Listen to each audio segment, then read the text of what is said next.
लेकिन जब बंटवारा हो रहा था तो उस टाइम पे जिन्ना से एक ऐसी गलती हुई और यही बहुत बड़ा रीजन था जिसकी वजह से जिन्ना और नेहरू जी दोनों इंडिया ब्रांड के लिए लड़ रहे थे। लेकिन इसमें एक इंटरेस्टिंग बात यह है कि इस पिटीशन को बीजेपी गवर्नमेंट ने उस टाइम पे अपोज किया था और सुप्रीम कोर्ट को कहा था कि अगर हमारी वजह से नेम चेंज कर रहे हो तो भैया बिल्कुल मत करो, हम तो एक मीटिंग करेंगे, इंडिया की जगह भारत कर देंगे। देखिए, देश का जो नाम बदलना वो ऐसा नहीं है कि बस लेटर हेड पे नाम लिखा और बदल दिया। जिन्ना काफी गुस्सा हो गए थे जब उनको इस चीज के बारे में पता चला। डॉक्टर भीमराव अम्बेडकर जी ने सबको वहीं पे रोक दिया। इनफैक्ट हमारे कॉन्स्टिट्यूशन का जो हिंदी वर्जन है उसमें लिखा है भारत अर्थात इंडिया। देखिए, आज भी हम में से कुछ लोग समझते हैं कि इंडिया जो नाम है ये ब्रिटिशर्स ने दिया है, जो कि गलत है। लेकिन उससे भी ज्यादा जरूरी ये है कि इंडिया और भारत दोनों नामों में से एक्चुअल नाम कौन सा यूज होना चाहिए, लीगल स्टेटस क्या है इन दोनों का। जब ये दोनों नाम रखे जा रहे थे तो उस पर्टिकुलर टाइम पे पार्लियामेंट के अंदर क्या क्या डिस्कशन हुए और क्यों सिर्फ यही दोनों नाम रखे गए। जिन्ना को क्यों बुरा लग रहा था जब हमने इंडिया नाम यूज किया, ऐसा क्या फायदा हो रहा था उस टाइम पे इंडिया नाम रखने से, जो जिन्ना और नेहरू जी दोनों इसके पीछे पड़े हुए थे। और ये जो इंडिया वर्सेस भारत का करंट इश्यू चल रहा है वो है क्या, ये सब आज आपको बहुत ही अच्छे से समझ में आ जाएगा कि हम जिस देश में रहते हैं उसका नाम रखने के पीछे असली वजह क्या है और ये नाम आए कहां से। भारत इंडिया वर्सेस भारत की बात पर बोले हैं S Jaishankar. India that is Bharat, it is there in the constitution. कल मान लीजिए इस इंडिया अलायंस ने अपना नाम बदल के भारत रख दिया तो फिर भारत भी बदल देंगे। देखिए, सिंधु नदी, इंडिया और भारत के नाम को लेके मल्टीपल स्टोरीज है, लेकिन एक स्टोरी जो है उसको सबसे ऑथेंटिक माना जा सकता है क्योंकि उसका आज की डेट में भी रिटर्न प्रूफ है ऋग्वेद के मंडल 7 और मंडल 10 में। अभी बताऊंगा मैं आपको आगे। तो थोड़ा सा वैदिक एज में जाना पड़ेगा हमें। देखिए, ये है सिंधु नदी जो तिब्बत से निकल के पाकिस्तान वाले एरिया से होते हुए अरब सी में गिरती है। फिर ये यहां से झेलम नदी निकलती है, फिर यहां से चेनाब नदी निकलती है और ये दोनों आपस में मिल जाती हैं। और फिर ये निकलती है यहां से रावी नदी और ये जो आप देख रहे हैं यहां से निकलती है ब्यास नदी और सतलुज जो है वो यहां से निकलती है। ये पांचों मिलकर सिंधु नदी में मिल जाती हैं और ये साइड से यहां से आती है सरस्वती नदी। तो ये टोटल मिलकर 7 नदियां हैं। अब ये यहाँ पे हरियाणा और पंजाब के पास में एक एरिया था और इस एरिया को सप्त सिंधु कहा जाता था। ये जो सप्त सिंधु का रीजन है इसको लेके अलग अलग थ्योरी है। तो एक्चुअल एरिया कौन सा है इसको लेके हर जगह पे आपको कंफ्लिक्ट मिलेगा, इसलिए रफली आपको मैं दिखा रहा हूं। अब क्योंकि यहाँ पे 7 नदियां हैं और सिंधु को मेन नदी माना गया तो इस एरिया को सप्त सिंधु कहा जाने लगा। और सप्त सिंधु जो एरिया था यहाँ पे एक ट्राइब रहती थी, यानी कि जनजाति रहती थी, उसका होमलैंड था और उस ट्राइब का नाम था भारता। और इस भारता ट्राइब के जो राजा थे वो थे राजा सुदास। तो ट्राइब जो थी उसका नाम था भारता और जियोग्राफिकल एरिया जहां पे ट्राइब रहती थी उसको बोला जाने लगा सप्त सिंधु। ये चीज याद रखिएगा, यहां से ही इंडिया और भारत दोनों के नाम निकलते हैं। अभी आगे बताऊंगा आपको। अब इसके बाद होता क्या है कि अराउंड 14th सेंचुरी का टाइम था और इस भारता ट्राइब के ऊपर वेस्ट की तरफ से पुरु ट्राइब थी एक, उसने 9 और ट्राइब के साथ मिलकर, यानी कि टोटल 10 ट्राइब एक साथ मिलकर इन्होंने भारता ट्राइब पे हमला कर दिया। ये बहुत ही फेमस लड़ाई है, इसको बैटल ऑफ 10 किंग्स के नाम से जाना जाता है। ऋग्वेद के 7th मंडल में जैसा लिखा है वैसा ही स्टेप बाय स्टेप आपको मैं बता रहा हूं। तो ये जो लड़ाई हुई ये रावी नदी के पास में हुई, लेकिन हुआ क्या इसमें कि इस लड़ाई में सप्त सिंधु किंगडम के जो भारतास थे उन्होंने इन 10 ट्राइब्स को एक साथ हरा दिया और इनको हराने के कुछ दिन बाद ईस्ट के एरिया में अजस, सिग्रुस और यक्षुस को भी हरा दिया। तो इस तरीके से काफी एरिया आ गया था भारता ट्राइब्स के पास और इन्होंने इंडिया का पहला एम्पायर बनाया जिसमें जियोग्राफिकली ये एम्पायर सप्त सिंधु नाम से फेमस हुआ और जो इनकी ट्राइब यानी कि इस एम्पायर के लोग थे वो भारता नाम से फेमस हुए। तो उस टाइम पे एक रिचुअल फॉलो किया जाता था। उस रिचुअल में यह था कि जो राजा जीत जाता था वो एक यज्ञ करवाता था, अश्वमेधा यज्ञ, जिसमें एक यज्ञ करवा के एक व्हाइट घोड़ा छोड़ दिया जाता था। उस घोड़े के साथ काफी सिपाही भी रहते थे। जिस जिस एरिया में वो घोड़ा जाता था वो एरिया उसका हो जाता था और अगर कोई राजा इसके अगेंस्ट में खड़ा होता था तो उसको इन सिपाहियों से लड़ना होता था। इस यज्ञ का जो स्टेप बाय स्टेप प्रोसेस है वो यजुर्वेद में है, तो शॉर्ट में मैं आपको बता दे रहा हूं। तो भारता ट्राइब के जो राजा थे उन्होंने ये यज्ञ करवाया और ऐसा करके सप्त सिंधु किंगडम बहुत ही तेजी से फैलने लगा। उस टाइम पे होता क्या था कि जो भी राजा जीतता था वो हारी हुई जो ट्राइब रहती थी उनके ऊपर अपना ट्रेडिशन, अपनी सोच, अपने देवी देवताओं को थोप देता था। लेकिन भारता ट्राइब के जो राजा थे, राजा सुदास, उन्होंने ऐसा नहीं किया, बल्कि जितनी भी ट्राइब को हराया सबको एक साथ लेके अपना ट्रेडिशन, अपनी सोच, अपने देवी देवताओं को थोपने की बजाय सारी ट्राइब, जिसमें हारी हुई ट्राइब भी थी, उन सब के जो पढ़े लिखे लोग थे, जो नॉलेजेबल लोग थे, उनकी नॉलेज, पूजा करने का तरीका, इन सारी चीजों को जोड़ के इकट्ठा किया और वेदास बनाए। अब क्योंकि अपना ट्रेडिशन किसी को नहीं छोड़ना था और अपने देवी देवताओं की जो पूजा वगैरह थी वो कर सकते थे, तो ये जो एम्पायर था, इस एम्पायर के साथ बहुत सारी ट्राइब्स आके जुड़ी और ये एम्पायर बहुत तेजी से फैला और इस पूरे एम्पायर के जो लोग थे वो भारतीय कहलाने लगे और जो लैंड था वो सप्त सिंधु कहलाने लगा। ये जो पार्ट मैं बता रहा हूं जो अभी आगे आने वाला है, ये मैंने लैंड ऑफ 7 रिवर करके एक बुक है उससे लिया है। अभी जो ट्राइब थी, ये जो एम्पायर था, इसके लोग तो अपने आप को भारतीय मानते थे, लेकिन जियोग्राफिकल लोकेशन जो थी उसको सप्त सिंधु कहा जाता था। तो जो बाहर के लोग थे वो सिंधु नदी के इस साइड जो लोग रहते थे उनको सप्त सिंधु नाम से जानते थे। अब इसके बाद होता क्या है कि जो पर्शियंस थे उनके साथ दिक्कत ये थी कि वो एस को एच की तरह बोलते थे, इसलिए पूरे मिडिल ईस्ट में सप्त सिंधु जो था वो हप्त हिंदू बोला जाने लगा। और इस पूरी कहानी का जो कॉन्फर्मेशन है, अगर आप ईरानी रिलीजियस टेक्स्ट बुक्स जो है अविस्ता उसको देखोगे तो उसमें भी हप्त हिंदू है। और आगे चल के जो हप्त हिंदू है ये शॉर्ट में हिंदू नाम से ज्यादा फेमस होने लगा और इसी हिंदू से कई लोगों ने हिंदुस्तान भी बोला। अब इसके कुछ टाइम बाद ये जो वर्ड है हिंदू, ग्रीक ने इसको यूज किया। अब ग्रीक के साथ दिक्कत ये थी कि वो एच बोल ही नहीं पाते थे और उनके अल्फाबेट्स में प्रॉपर यू तक नहीं था, इसलिए हिंदू जो नाम था वो आगे चल के बोला जाने लगा इंडूज। और फिर इसी इंडूज की जो आगे चल के लैटिन फॉर्म बनी वो इंडिया बनी। तो सप्त सिंधु, पर्शियंस एस नहीं बोल पाते थे तो हप्त हिंदू बना, फिर ग्रीक्स के पास जो एच और यू की दिक्कत आई तो इंडूज बना और फिर इसकी लैटिन फॉर्म जो थी वो इंडिया बनी। तो इसको अगर आप ध्यान से देखो तो इंडिया और भारत वर्ड जो है वो दोनों एक ही जगह से निकले हैं। तो ये जो पूरा आइडिया ऑफ इंडिया है ये किसी बाहर वाले ने नहीं दिया था, बल्कि मिस प्रोनाउंसिएशन की वजह से हुआ था और इसको ब्रिटिशर्स ने भी नहीं दिया था। ब्रिटिशर्स ने भारत की जगह इंडिया वर्ड यूज किया था, लेकिन उन्होंने ये नाम दिया नहीं था खुद से। इसमें एक स्टोरी अगर आप और सर्च करोगे तो वो भी मिलेगी, जिसमें यह है कि इसी ट्राइब से आगे चल के राजा भरत आए और ये क्षत्रिय डायनेस्टी के बहुत ही सक्सेसफुल राजा माने जाते थे। इन्होंने अफगानिस्तान, पाकिस्तान, बांग्लादेश, श्रीलंका, म्यांमार, ईरान के एरिया को एक सिंगल रूल के अंदर कंबाइन करने का काम किया था। तो ये जो इतनी बड़ी जमीन इन्होंने एक्वायर की थी इसको भारत वर्षा भी कहा जाता था, मतलब कि राजा भरत की जो जमीन थी उसको as a single entity represent किया गया। तो ये जो कहानी है ये भी इसका एक्सटेंडेड वर्जन मानी जाती है। इसके बाद अलेक्जेंडर ने जब 3rd सेंचुरी बीसी में इंडिया को इन्वेड किया तो इंडस नाम फेमस हुआ भारतीयों का। सेंचुरी में जब मुगल्स आए तो हिंदुस्तान वर्ड जो है वो फेमस हुआ और उसके बाद जब ब्रिटिशर्स आए तो ब्रिटिश इंडिया बोला जाने लगा। अब ब्रिटिशर्स के 200 साल राज करने के बाद टाइम आता है बंटवारे का और इस टाइम पे ब्रिटिश इंडिया जो नाम था वो पूरे वर्ल्ड में फेमस हो चुका था। लेकिन जब बंटवारा हो रहा था तो उस टाइम पे जिन्ना से एक ऐसी गलती हुई और उस गलती के बारे में आज भी पाकिस्तान में बात होती है। बंटवारे के टाइम पे जिन्ना ने अपने देश का नाम पाकिस्तान रखा और ये एज्यूम कर लिया कि नेहरू जो है वो अपने देश का नाम भारत ही रखेंगे, क्योंकि पूरे संस्कृत, बुद्धिस्ट, जैन स्क्रिप्चर्स हर जगह भारत का ही नाम था, इंडिया नाम कहीं भी मेंशन नहीं था। और जिन्ना ये सोच रहे थे कि नेहरू कभी भी इंडिया अपने देश का नाम नहीं रखेंगे, एक तरफ पाकिस्तान होगा और दूसरी तरफ हिंदुस्तान होगा।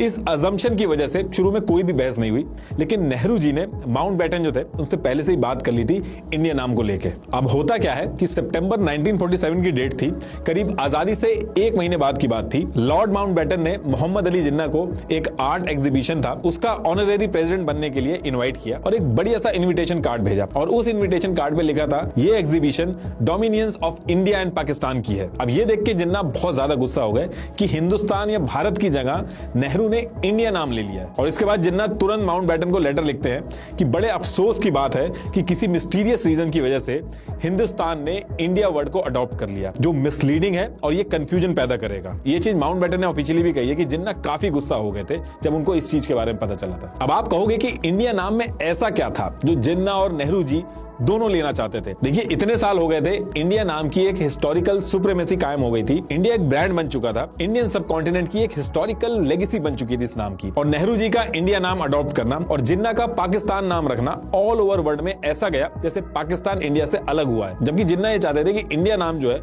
वो कोई यूज ना करे ताकि ऐसा लगे कि दो देश सेम टेंजेंट पे अलग हुए हैं। ऐसा बिल्कुल नहीं लगना चाहिए कि पाकिस्तान एक बड़े देश इंडिया जिसकी इतनी पुरानी लेगेसी है उससे अलग होकर बना है। और इस नाम का एक एडवांटेज भी था कि जहां जहां पे ब्रिटिश इंडिया नाम और टाइटल यूज हुआ था, इंडियन आर्मी से लेके यूएन तक वो सब इंडिया नाम से रिप्लेस हो गया था।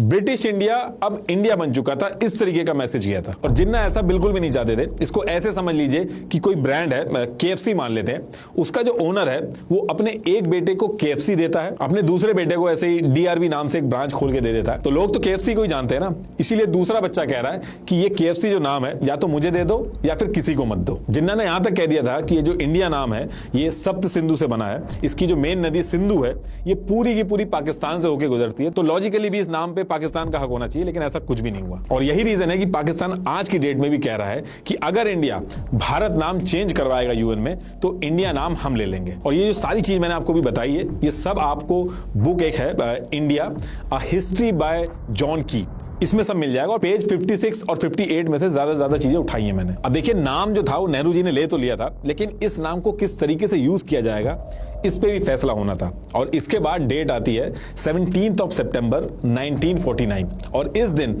कॉन्स्टिट्यूशन के आर्टिकल 1 में देश का नाम लिखा जाना था। तो उस दिन 17 सितंबर 1949 को डॉक्टर भीमराव अंबेडकर जी ने आर्टिकल 1 का फाइनल वर्जन कॉन्स्टिट्यूएंट असेंबली में पेश किया, जिसमें भारत और इंडिया दोनों नाम थे। उन्होंने आर्टिकल 1 के क्लॉज 1 के लिए मोशन मूव किया, जिसमें यह था कि India that is Bharat shall be a union of state. Motion move करने का मतलब है कि प्रस्ताव रखना कि आर्टिकल 1 जो है उसमें यह लाइन होनी चाहिए कि इंडिया दैट इज भारत, और फिर उसके बाद उस पर बहस होती है और सारे लोग अगर एग्री करते हैं तो उस आर्टिकल 1 में ये लाइन ऐड हो जाती है। तो देखिए, उस टाइम की कॉन्स्टिट्यूएंट असेंबली डिबेट्स का हर डॉक्यूमेंट, डिस्कशन, हर वर्ड जो बोला गया और रिकॉर्ड को प्रिजर्व करके रखा गया, ताकि आगे चल के अगर लोग किसी उसमें फंसे, किसी दुविधा में फंसे, तो ये सारे डिस्कशन जो है उससे समझ सकें कि क्या क्या रीजन रहे होंगे ये नाम रखने के पीछे। और ये पूरा डॉक्यूमेंट मैंने डिस्क्रिप्शन में लगा दिया है, अगर आपको टाइम मिले तो पढ़िएगा। बहुत ही लंबे डिस्कशन के बाद ये डिसाइड हुआ था कि नाम क्या होना चाहिए और इसको कैसे लिखना चाहिए, कॉमा कहां होगा,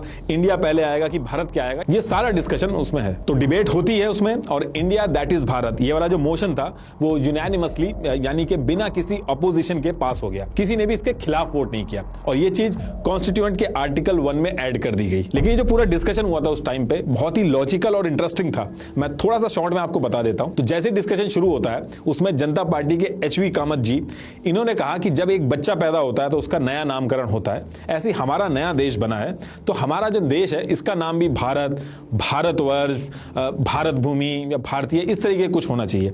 इसी तरीके से बाकी कुछ लोग भी कह रहे थे कि हिंद या फिर हिंदुस्तान होना चाहिए। तो इस चीज पे डॉक्टर भीमराव अंबेडकर जी ने सबको वहीं पे रोक दिया। उन्होंने कहा कि ये सब जो बातें आप कर रहे हैं कहीं और इंटरेस्टिंग लग सकती हैं, लेकिन अभी जो डिस्कशन चल रहा है वो इंडिया और भारत पे चल रहा है, तो नाम इंडिया या भारत होगा उस पे बात कीजिए। इसमें कांग्रेस के गोविंद दास जी थे, उन्होंने कहा कि इंडिया दैट इज भारत तो ठीक है, लेकिन इसकी जगह Bharat that is known as India in foreign ये होना चाहिए। उन्होंने इसमें यह भी कहा कि भारत माता जय की नारे लगा के हम लोगों ने आजादी की लड़ाई की है, तो ऐसा रहेगा तो ये ज्यादा बढ़िया रहेगा। इसमें कमलापति त्रिपाठी जी ने कहा भारत दैट इज इंडिया ये होना चाहिए, जो आप पहले इंडिया लगा रहे हो ये गलत है।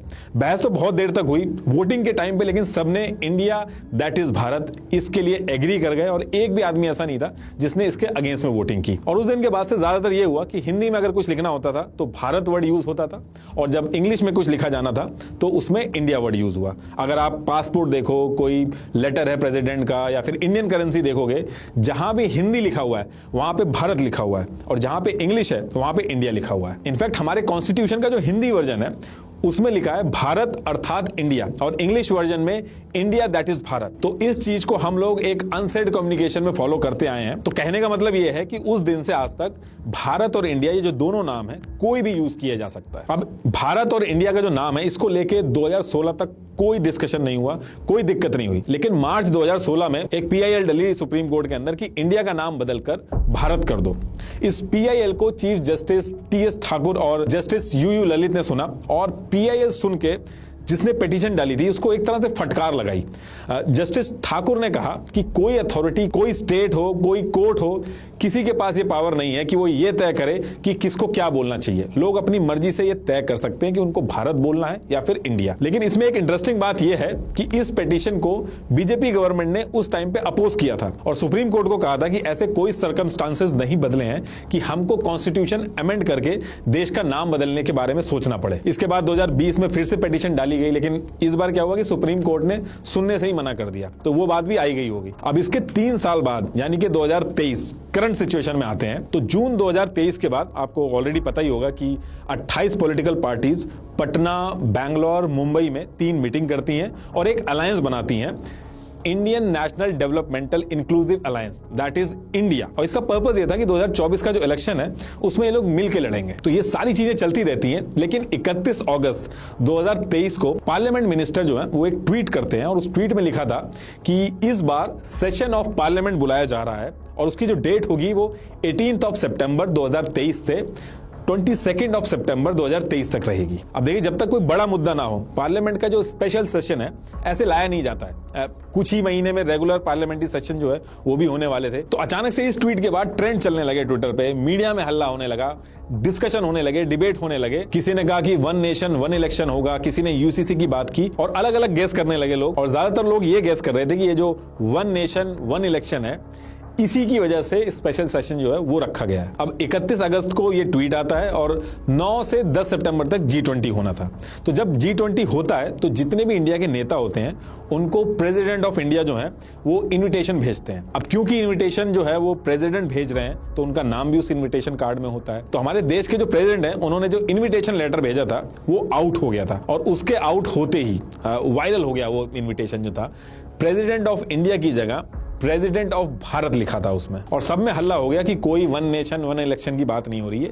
ये लोग ये जो स्पेशल सेशन है इसमें देश का नाम ही चेंज कर देंगे। और मोदी जी जब G20 में बैठे थे तो आप लोगों ने देखा होगा कि उस टेबल के ऊपर इंडिया की जगह भारत लिखा हुआ था। तो इस पे और हल्ला होने लगा। अब इस पे ऑपोजिशन ने ये कहा क्योंकि हमने अभी हाल ही फिलहाल में इंडिया नाम से एक अलायंस बनाया था, उसकी वजह से ये लोग इंडिया का जो नाम है वही चेंज कर देंगे। और साथ में ये भी कहा कि अगर ऐसा कर रहे हो तो बिल्कुल मत करना, क्योंकि अगर आप भारत नाम चेंज करोगे तो हम जो अपने अलायंस का नाम है वो भारत कर देंगे। तो एक ट्वीट और एक इनविटेशन लेटर जो था उसकी वजह से पूरे देश के अंदर इतनी बड़ी डिबेट स्टार्ट हो गई कि देश का नाम इंडिया होना चाहिए या फिर भारत होना चाहिए। इस पे दोनों तरफ से अलग अलग तरीके से डिबेट शुरू हो गई कि आर्टिकल 1 में इंडिया दैट इज भारत लिखा है तो इसका मतलब दोनों नाम यूज हो सकते हैं। किसी ने कहा नहीं इंडिया यूज होगा, अलग अलग डिबेट शुरू हो गई। तो देखिए, कॉन्स्टिट्यूशन में इंडिया दैट इज भारत है, अगर हिंदी वर्जन देखोगे तो भारत अर्थात इंडिया, ये दोनों नाम इंटरचेंज होके बड़े आराम से यूज हो सकते हैं। जिसका जो मन करे वो यूज कर सकता है। लेकिन दिक्कत तब आती है अगर कोई ये कहे कि सिर्फ इंडिया ही नाम होना चाहिए या फिर ये कहे कि सिर्फ भारत ही नाम होना चाहिए। अगर गवर्नमेंट ने ये सोच लिया कि इंडिया को पूरी तरीके से हटा के भारत करना होगा तो उसके लिए कॉन्स्टिट्यूशन में बदलाव करने होंगे। और अगर गवर्नमेंट चाहे तो बड़े आराम से ये चेंज हो सकता है, मतलब कि इंडिया पूरी तरीके से हटके उसका नाम भारत हो सकता है। लेकिन उसके लिए करना क्या क्या होगा?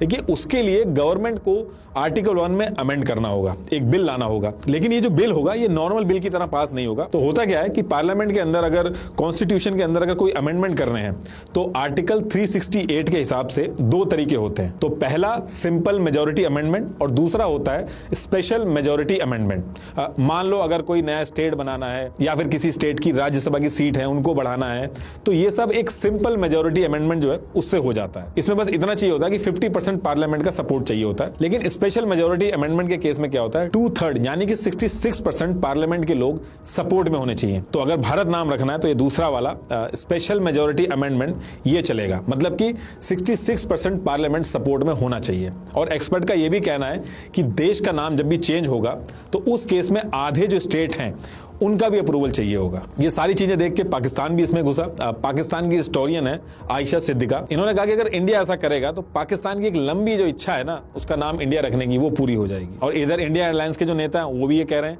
कि अगर हमारी वजह से नेम चेंज कर रहे हो तो भैया बिल्कुल मत करो, हम तो एक मीटिंग करेंगे, इंडिया की जगह भारत कर देंगे। अब देखिए, इसमें ऐसा नहीं है कि इंडिया पहली कंट्री होगी जिसने अपने देश का नाम चेंज कर दिया है। 1989 में बर्मा ने म्यांमार कर दिया अपने आप को। जनवरी 2020 में हॉलैंड के दोनों नॉर्थ और साउथ रीजन को नीदरलैंड में मर्ज कर दिया गया था। 19th सेंचुरी में ब्रिटिश एम्पायर ने जो श्रीलंका है अभी उसका नाम सिलोन कर दिया था, बाद में उसको चेंज करके फिर से श्रीलंका कर दिया गया। 1935 में पर्शिया की सरकार ने पर्शिया को ईरान बुलाया।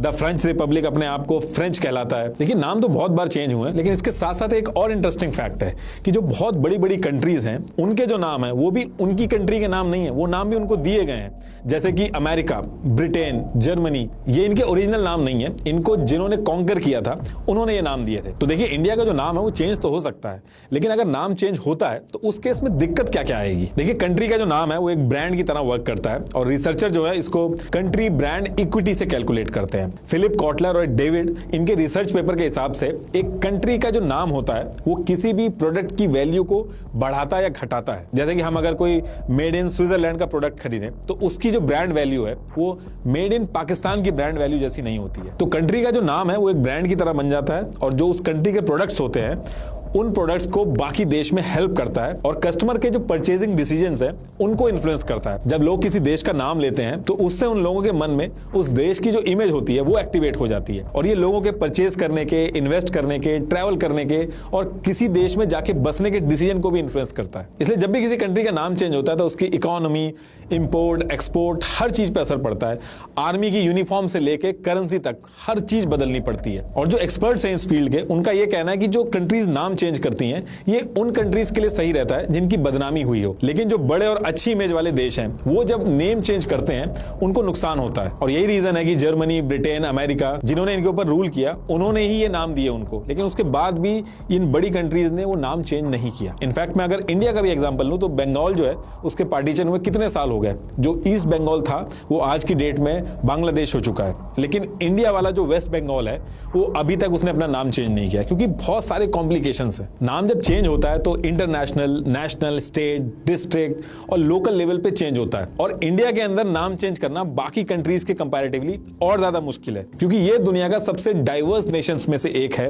अलग अलग लैंग्वेज की वजह से हर लैंग्वेज में इसको चेंज करना पड़ेगा। नाम जब बदलना होता है तो कई सारे कामों में पैसा खर्च करना होता है, मैप्स को अपडेट कराना होता है, नेविगेशन सिस्टम जो होता है वो अपडेट होता है, अलग अलग ऑफिसेज में यूज किए जाने वाले जो कागज वगैरह होते हैं उनको बदलना होता है। इसके अलावा प्राइवेट बिजनेसेस, कॉर्पोरेट हाउसेस और नॉन गवर्नमेंटल इंस्टीट्यूट्स, इनका भी खर्चा होता है। एक कंट्री के नए नाम के साथ ब्रांड बनाने में सेम वही दिक्कत आती है जैसे एक कंपनी के ब्रांड बनाने में आती है, जैसे वो मैंने KFC वाला एग्जांपल दिया था। और यही बहुत बड़ा रीजन था जिसकी वजह से जिन्ना और नेहरू जी दोनों इंडिया ब्रांड के लिए लड़ रहे थे। और ये बात भी सच है कि जो जोश भारत माता की जय बोलने में आता है, भारत वर्ड यूज करने में आता है, वो अलग होता है, उसकी फीलिंग अलग होती है। इससे हमारा कल्चर भी प्रमोट होता है, इससे हमारी हिस्ट्री प्रिजर्व रहती है। लेकिन इन सारी चीजों के साथ एक कॉस्टिंग भी जुड़ी है, वो भी डिस्कस कर लेते हैं। देखिए, देश का जो नाम बदलना है वो ऐसा नहीं है कि बस लेटर हेड पे नाम लिखा और बदल दिया। ये सब काम छोटी मोटी कंट्रीज तो कर लेती हैं, लेकिन इंडिया जैसी कंट्री जिसका इन्फ्लुएंस आज की डेट में काफी तेजी से बढ़ रहा है, उसके लिए काम आसान नहीं होगा और काफी महंगा सौदा भी होगा। 2018 में इलाहाबाद का नाम बदल के प्रयागराज कर दिया गया था, तो गवर्नमेंट के जो एस्टिमेट्स के हिसाब से ही स्टेट गवर्नमेंट को इसमें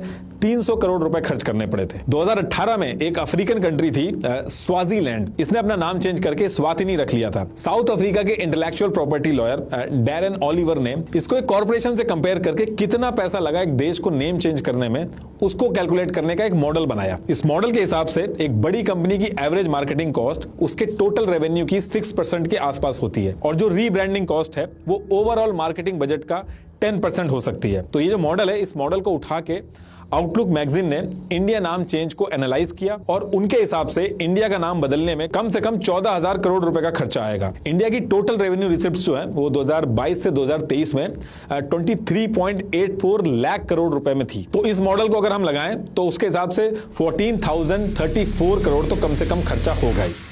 थैंक यू।